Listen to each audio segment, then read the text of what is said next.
Now we are talking about the permanent tissues. So आपके ये तो पता ही है कि परमानेंट टिश्यूज आपके जो डेवलप होते हैं मैस्टमेटिक टिश्यू से ही होते हैं, कहीं अलग से नहीं आते। ये आपके मैस्टमेटिक टिश्यूज ही परमानेंट टिश्यूज बनाते हैं। पहली पॉइंट तो आपको ये चीज दिमाग में रखनी है। सो राइट डाउन, इसमें लिखो first point, the sales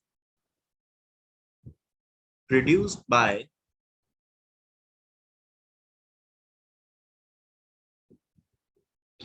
primary and secondary meristems. Primary and secondary meristem.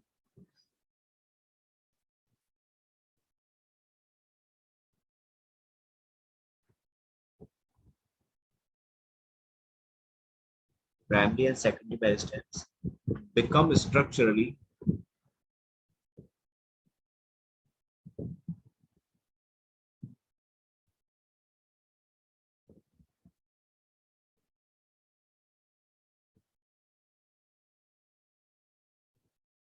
and functionally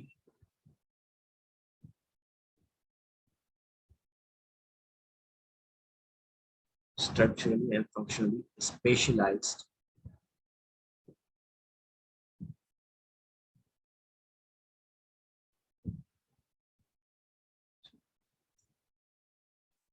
and lose the ability to divide.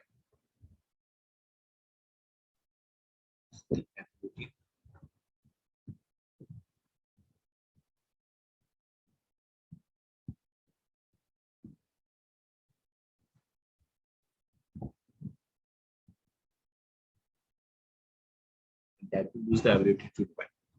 ठीक है, मतलब सीधी सी बात है, जो आपकी प्राइमरी और सेकेंडरी मेरिस्टेम्स थे उनमें तो डिवीजन हो रहा था। प्राइमरी आपके लेंथ इंक्रीज कर रहे हैं, सेकेंडरी गर्थ इंक्रीज कर रहे थे। ठीक है, लेकिन जब यही प्राइमरी और सेकेंडरी आपके क्या हो जाते हैं, अपने काम के बेस पे, अपने स्ट्रक्चर के बेस पे एक परमानेंट शेप या परमानेंट फंक्शन जो होते हैं उसको ऑब्टेन कर लेते हैं, एंड देन उसके बाद उनके अंदर डिवीजन की कैपेसिटी खत्म हो जाती है, तो वो क्या बन गए, नाउ परमानेंट इश्यूज बन गए। ये वाली बात समझ में आई ना बच्चों सभी को? Is this line is clear?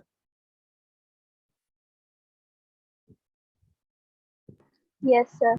ठीक है बेटा, यस सर। Great great. ठीक है, अब आ जाओ इसी में ही आपके, now write down, they are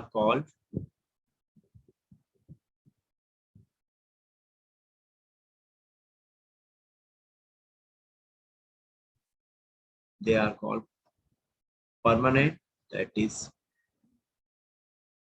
mature cells. Mature cells and constitute the permanent tissues.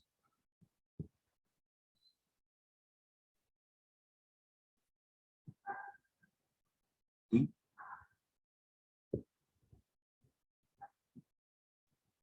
permanent tissues that will constitute the permanent tissues.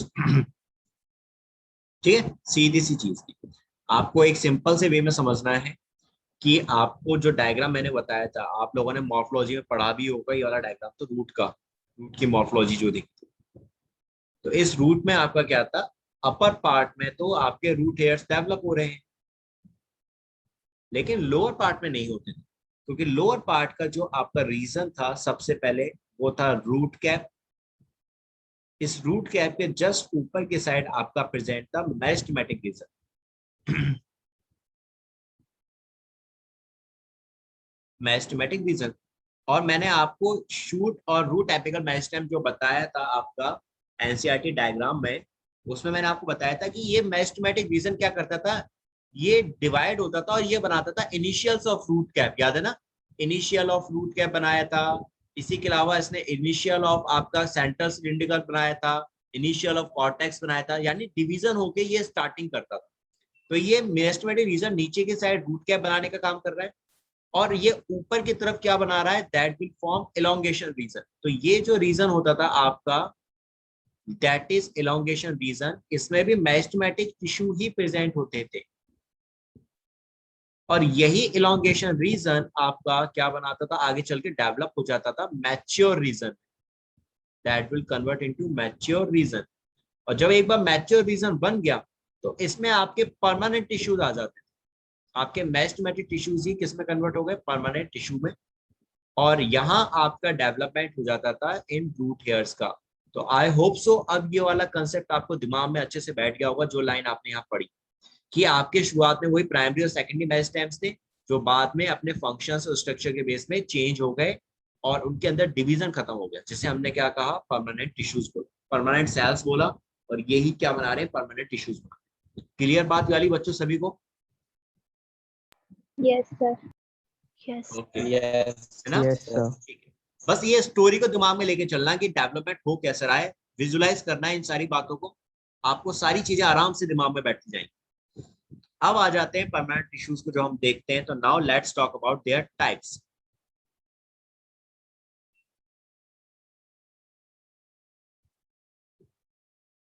तो देखो बेटा, आपको टाइप्स के बेस पे सिर्फ दो ही होते हैं इनके।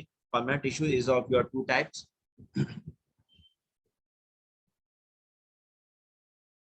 नाइन्थ क्लास का टॉपिक है, नाइन्थ क्लास में आपने ये चीज पढ़ी होंगी। एक होते हैं simple permanent tissues,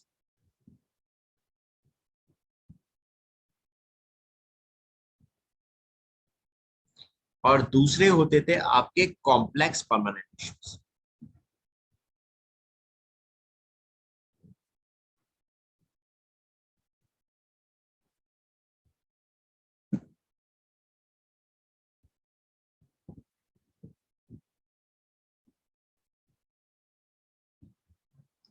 simple and complex permanent tissues.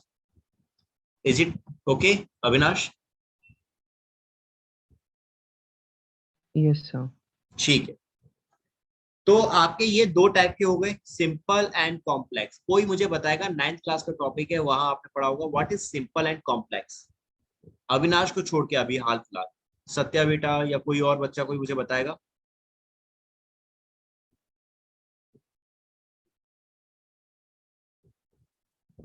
Anyone? Sir, simple per. Sir, may I? हाँ हाँ please. Sir, simple permanent tissue में same type of cells which are similar in structure and function also. हम्म, ठीक। And complex?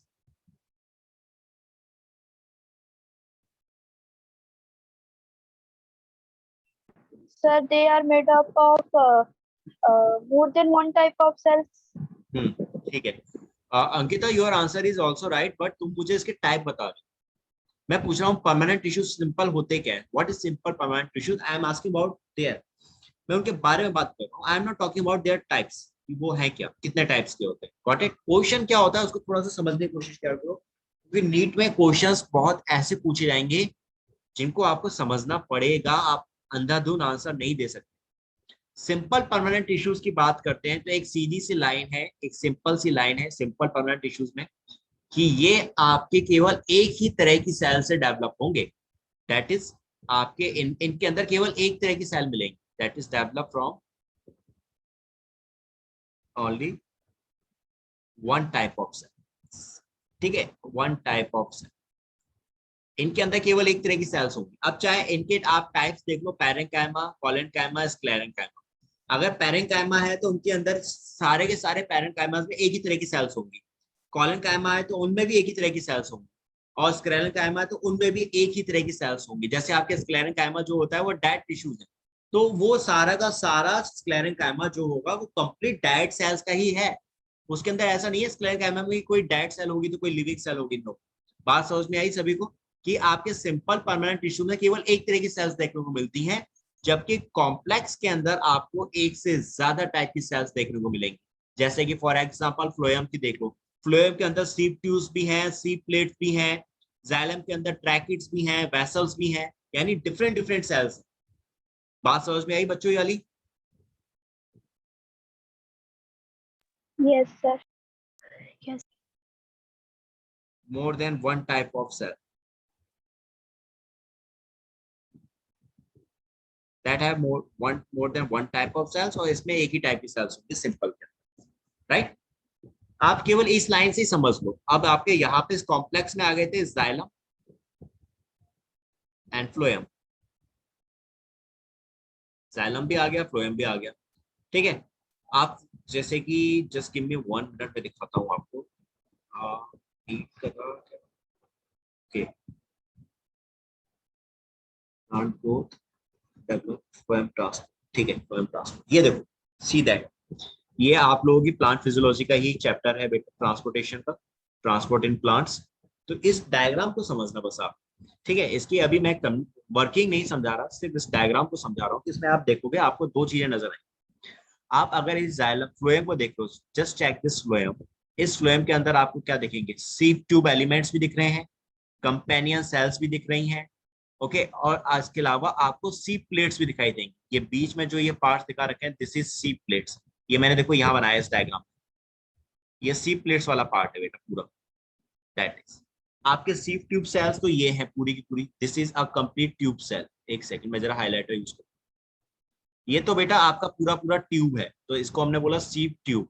इसके अंदर ये छोटे छोटे chambers दिख रहे हैं, छोटे छोटे से, जहां से आपका ट्रांसपोर्टेशन हो रहा है, दिख रहा है ये चीज, this is called sieve plates. Are you getting? इस डायग्राम में समझ में आ रहा है सीप प्लेट्स कहां पर है? Yes, sir. ठीक है, चलो और इजी कर देते हैं। ये वाला जो पार्ट है, दिस इज सीप प्लेट्स, ये सीप प्लेट्स है। और जूम कर लेता हूँ, चलो अब तो आई थिंक सबको समझ में आ चुका होगा सीप प्लेट्स कैसा होता है देखने में। दैट इज ये वाला बीच का जो पार्ट है, दिस इज योर सीप प्लेट्स, ये सीप प्लेट्स है। एक ये तो कैसा यूज हो रहा है, ठीक है। ये सीप प्लेट वाला पार्ट है बेटा, ये बीच बीच में ऐसे प्लेट्स होती हैं जिसके थ्रू ट्रांसपोर्टेशन हो रहा होता है, और ये कंपेनियन सेल्स है। तो अब आप खुद देख लो, यहाँ इस फ्लोएम में आपको डिफरेंट डिफरेंट सेल्स नजर आ रही हैं। यू कैन सी यहाँ कंपेनियन सेल्स हैं, सीप प्लेट्स हैं, सीप ट्यूब सेल्स हैं। इसके अलावा इसके अंदर बेटा आपके और दूसरे दूसरे चैम्बर्स होते हैं। ऐसे जाइलम के अंदर आपका ट्रैकिट्स होता है, वेसल्स होते हैं। तो ये आपके जाइलम और फ्लोएम के अंदर आपको साफ नजर आएगा कि अलग अलग सेल्स होंगे, they have a different cells. So ये क्या हो गए आपके, that is an example of your complex permanent tissues. जबकि पैरेंकाइमा, कोलेनकाइमा, स्क्लेरेंकाइमा, अगर आप जब इनको मैं बताऊंगा तो यहाँ आप देखोगे केवल एक तरह की सेल्स होंगी, they have only single type of cells. तो ये हो गए आपके, that is simple permanent tissues. Simple permanent tissues में क्या आ गए आपके, इसमें आप क्या आ गए आप लोगों के, दैट इज पैरेंकाइमा, कोलेनकाइमा और sclerenchyma.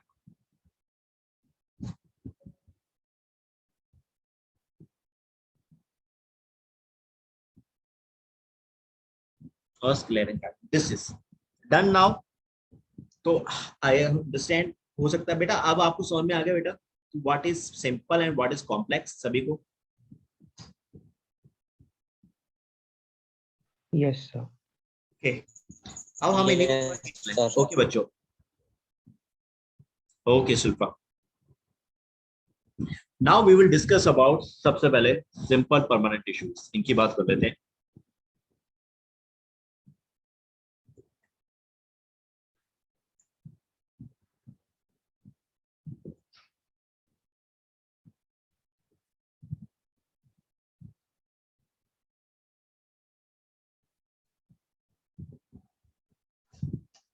Simple permanent tissues.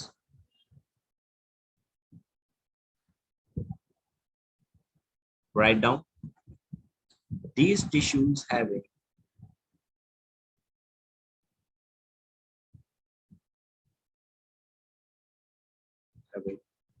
all cells similar in structure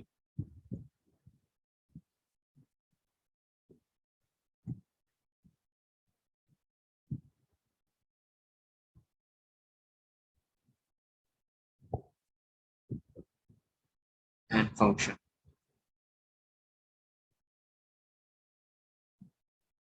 All have a similar structure and function.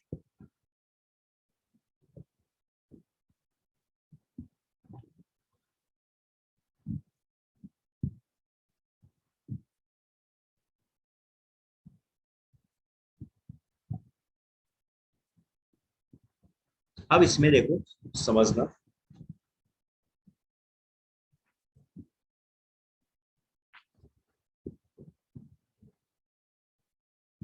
these tissue having all cells similar in structure and function.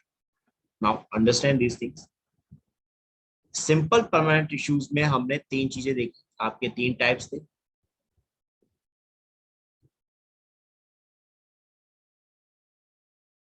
First parenchyma,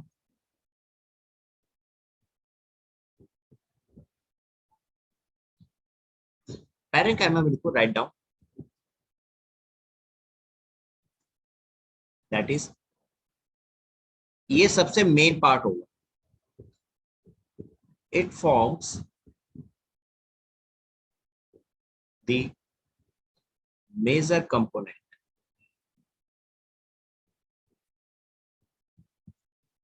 It forms the major component within organs. Within organs. Okay, यानी mostly part जो होगा permanent tissues का, वो कौन cover कर रहा है आपका? सिंपल परमानेंट टिश्यूज का, दैट इज पैरेन्काइमा. अब आ जाओ नेक्स्ट पॉइंट. सेल्स कैसी होंगी इनमें? आइसोडायमेट्रिक होती है. Cells are generally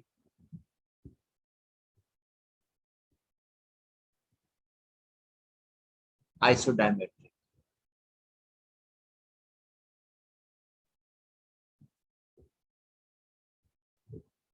isodiametric. Isodiametric का मतलब क्या होगा बच्चों? कोई बताएगा मुझे? What is isodiametric?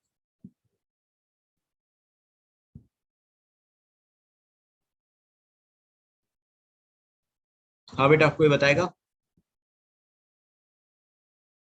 Sir, आप same सभी? diameters. Yes please Avinash. Sir, same diameters. Same. Same. Okay, इसका मतलब क्या हुआ? सारी सेल्स कैसी होंगी? सेम होंगी. दैट इज, इनकी सेम शेप होगी, एक सी ही होंगी, कोई चेंजेस नहीं आएंगे. This is called isodiametric. Clear ये वाली बात सभी को? Yes, okay, sir. क्योंकि सिंपल परमानेंट टिश्यूज की बात कर रहे हैं. मैंने आपको सिंपल परमानेंट टिश्यू में एक ही चीज बताई कि एक ही तरह की सेल्स होती है. ठीक है, that is simple permanent tissue. तो अब आपकी सेल्स हैं आइसोडायमेट्रिक का मतलब क्या हो गया? दैट इज एक ही तरह की सेल्स होंगी, सेम शेप होगा. राइट डाउन, इसी में लिखो. दे मे बी, अब ये कैसी हो सकती हैं? ये आपकी ओवल भी हो सकती हैं, स्फेरिकल भी हो सकती हैं, दैट इज राउंड. स्फेरिकल का मतलब होता है राउंड. स्फेरिकल हो गई, राउंड हो गई, एंड पॉलीगोनल हो गई.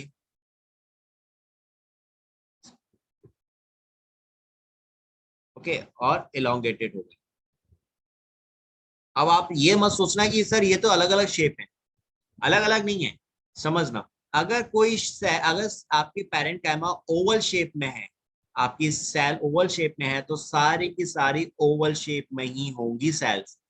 ऐसा नहीं है कि कोई अगर ओवल शेप में है तो दूसरी सेल उसके साथ की स्फेरिकल आ जाएगी. सारी की सारी कैसे हो रहेंगी? That all becomes Oval like this. बात समझ में आई? अगर स्फेरिकल है सेल तो सारी की सारी सेल्स स्फेरिकल ही होंगी. Got it? अगर पॉलीगोनल है तो सारी की सारी पॉलीगोनल ही होंगी. बात समझ में आई बच्चों? डन. ये वाली बात समझ में आ गई ना सभी को? ये वाला line clear Yes, sir.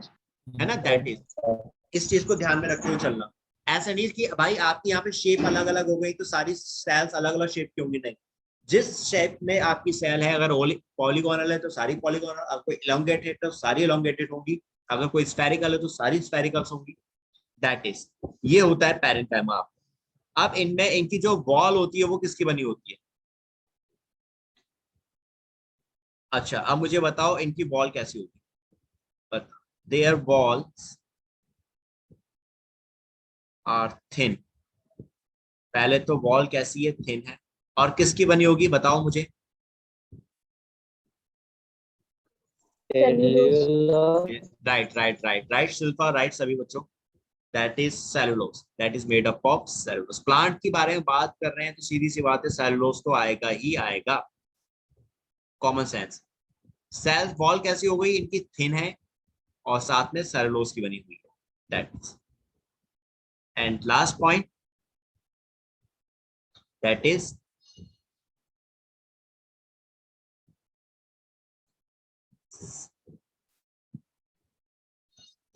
cells are closely packed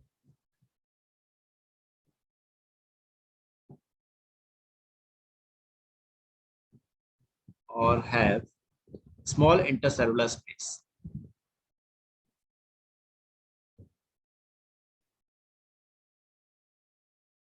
Cellular spaces. हाँ बच्चों, क्लियर? इंटरसेलुलर स्पेस क्या होता है? इनमें इंटरसेलुलर स्पेस होगा, बट क्या होता है ये? आपकी जो सेल्स हैं, जैसे ऊपर देखो, ये सेल्स दिखा दी मैंने, सारी की सारी ओवल शेप दिखा रहा हूँ, लाइक दिस। ठीक है, ये ओवल शेप दिखा दी। इसके नीचे भी सेल जो है like this, Oval shape.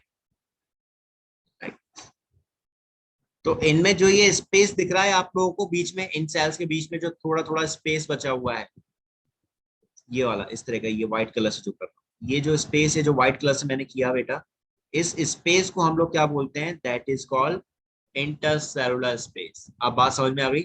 Inter और इंट्रा शायद मैंने आप लोगों को पहले भी बताया था क्या? ये टर्म हमने क्या पहले भी डिस्कस किया था? राइट। तो मैंने आपको बताया था ना, सेल्स के बीच में that is called inter, cell के अंदर दैट इज कॉल्ड इंट्रा। तो यहाँ सेल्स के बीच की जो स्पेस है that is called intercellular space. बस आपको नाम को क्रैक करना होता है, कुछ भी आपको याद करने की जरूरत नहीं है, मगअप करने की जरूरत ही नहीं पड़ेगी, नाम से समझ जाओ। तो यानी इनमें आपकी छोटी छोटी इंटरसेलुलर स्पेस भी होंगी। सेल्स कैसी हैं? यहाँ पे वॉल जो है थिन है। थिन का मतलब क्या हो गया? इसका एक मतलब हो गया that is no additional thickening, यानी इसके ऊपर, सेलुलोज के ऊपर कोई और लेयर नहीं होगी, सिर्फ सेलुलोज ही प्रेजेंट है, इसलिए वॉल कैसी हो गई? दैट इज थिन है। लेकिन सेलुलोज के ऊपर जब और कोई वॉल आ जाती है, कोई और लेयर आ जाती है, तो वॉल कैसी बन जाती है? थिक बन जाती है। दैट इज क्लियर, ये वाली बात बच्चों?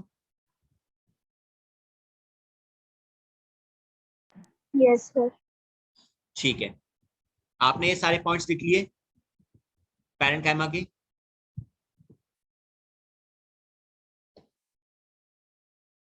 Again I am Yes, sir. Repeating. ठीक है, अगेन आई एम रिपीटिंग। कैसी है? सबसे मेन पार्ट ये बना रही है, सेल्स कैसी है? यहाँ पे आइसोडायमेट्रिक है, यानी सेम शेप है। सारी की सारी शेप क्या क्या हो सकती है? ओवल हो सकती है, राउंड हो सकती है, पॉलीगोनल हो सकती है, और एलोंगेटेड हो सकती है। सेल वॉल होगी कैसे? सेलुलोज की बनी होगी और थिन होगी, और इंटरसेलुलर स्पेस होगी। ये 4-5 पॉइंट आपको ध्यान रखने हैं। मैं इनको समरी में एक जगह लिख देता हूँ, समरी में एक जगह लिख दे रहा हूँ। आपकी पैरेन्काइमा कैसे है? यहाँ पे पैरेन्काइमा में सेल जो है, ये सेल कैसी है? आइसोडायमेट्रिक है। पहली चीज, आइसोडायमेट्रिक है तो यानी सेम शेप होगी सबकी, या तो ओवल है। अब शेप है तो कौन कौन सी शेप हो सकती है? It can be oval, it can be round that is spherical, it can be polygonal, और last it can be a elongated। Okay, cell जो होगी यहाँ पे, ये इनकी जो वॉल होती है वो कैसी होती है? थिन होती है। और क्या प्रेजेंट होता है यहाँ पे? सिर्फ सेलुलोज प्रेजेंट होता है। दूसरी चीज, और इन सेल्स में आपको इंटरसेलुलर स्पेस देखने को मिलती है। हो गया क्लियर? ये हो गई समरी आपके पैरेन्काइमा की। इज इट क्लियर नाउ बच्चों?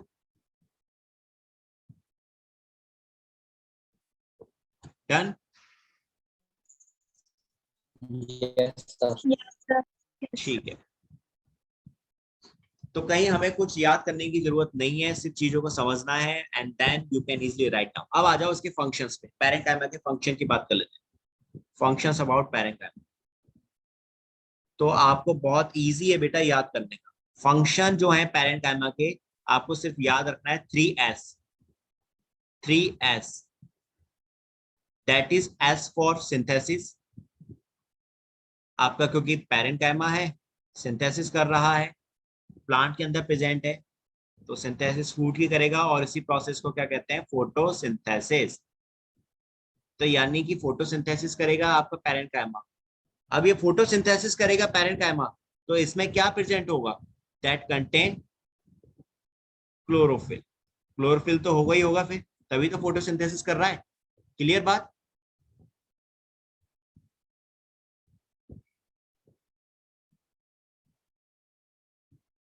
Is it clear to everyone? ये वाली बात समझ में आई जो मैंने अभी बोली? Avinash, Ankita, Yes, sir. Yes, sir. Right Shilpa, okay, है ना?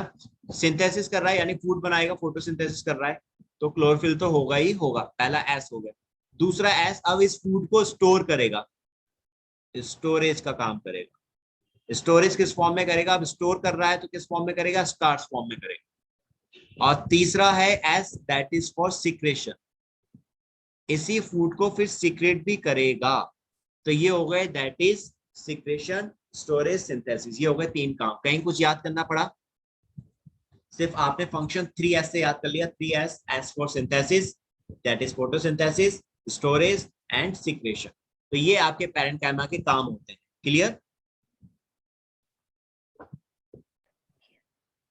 कोई डाउट? Yes, sir.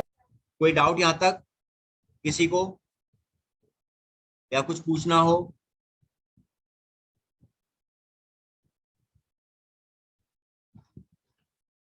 ओके, आगे बढ़े फिर।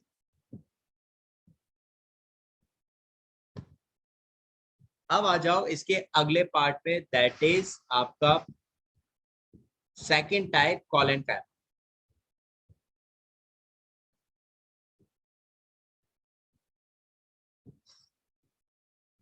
Second type that is your colon type.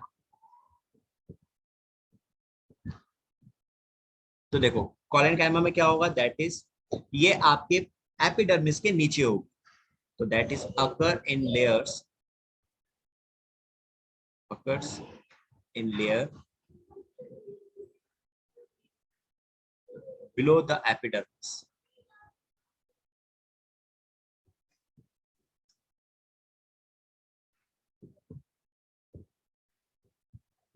Occur in layer below the epidermis.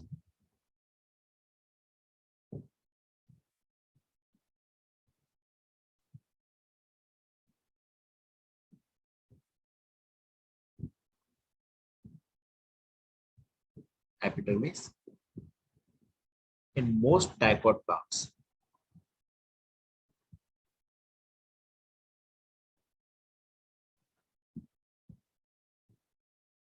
ये पहला कॉलन काइमा कहाँ प्रेजेंट होगी? एपिडर्मिस के नीचे प्रेजेंट होगी, डाइकोट प्लांट्स में, ज्यादातर डाइकोट प्लांट्स। ठीक है, दैट। अब आपको याद है जब ये चैप्टर हमने स्टार्ट किया था, एनाटॉमी ऑफ फ्लावरिंग प्लांट, तो यहाँ पे मैंने आपको शुरुआत में एक चीज बताई थी, एक सीक्वेंस का था याद करने को, कि आपको लेयर पता होनी चाहिए कौन सी प्रेजेंट होती है सबसे पहले। मैंने शायद कहीं लिखवाया भी था, एपिडर्मिस, फिर हाइपोडर्मिस, ये चीज हमने कहीं लिखी भी थी शायद। लिखवाई थी क्या मैंने ये वाली चीज बच्चों? मुझे, हाँ, मुझे कुछ याद आ रहा है, मुझे ऐसा लग रहा है कि मैंने लिखवाया था आप लोगों को कि आपकी एपिडर्मिस होती है, फिर हाइपोडर्मिस, फिर कॉर्टेक्स, फिर उसके बाद आपने एक डायग्राम बनाया था, ये सही है थोड़ा? ये रहा डायग्राम, राइट, है ना? दिस इज, ये आपकी सारी की सारी टिश्यूज। मैंने बताया था ना आपका सबसे पहले ये एपिडर्मिस आती है, एपिडर्मिस के बाद हाइपोडर्मिस, हाइपोडर्मिस के बाद पेरिडर्मिस, और कॉर्टेक्स, कॉर्टेक्स के बाद एंडोडर्मिस। तो ये जो आपका हाइपोडर्मिस है ये किसका बना हुआ है? That is made up of collenchyma. उसका नेचर कैसा हो गया? कॉलेनकाइमेटस हो। अब बात समझ में आई बच्चों कि आपका कॉलेनकाइमा जो होती है एपिडर्मिस के नीचे प्रेजेंट होती है, एंड किस फॉर्म में? उसको हम क्या बोलते हैं? हाइपोडर्मिस बोलते हैं। और ये ही आपकी कॉलेनकाइमा की बनी होती है। Is it clear now? Yes sir. Yes. Right बच्चों, कोई डाउट तो नहीं हो रहा ना? प्लीज टेल मी, कोई दिक्कत तो नहीं आ रही ना इसको समझने में, इस बात को? या इससे पहले कोई मैंने ऐसी बात बताई हो जो आपको समझने में दिक्कत हुई हो? पीछे का सारा क्लियर है ना कंसेप्ट? Yes, sir. ठीक है, चलो। तो यही चीज मैंने आपको यहाँ पे बता दी कि आपके जो कॉलेनकाइमा है ये एपिडर्मिस के नीचे प्रेजेंट होगी, ठीक है, डाइकोट प्लांट्स के अंदर। तो आपका जो यहाँ पे नोट करके लिख लेना इस पॉइंट को, कि आपकी जो हाइपोडर्मिस होती है प्लांट्स में,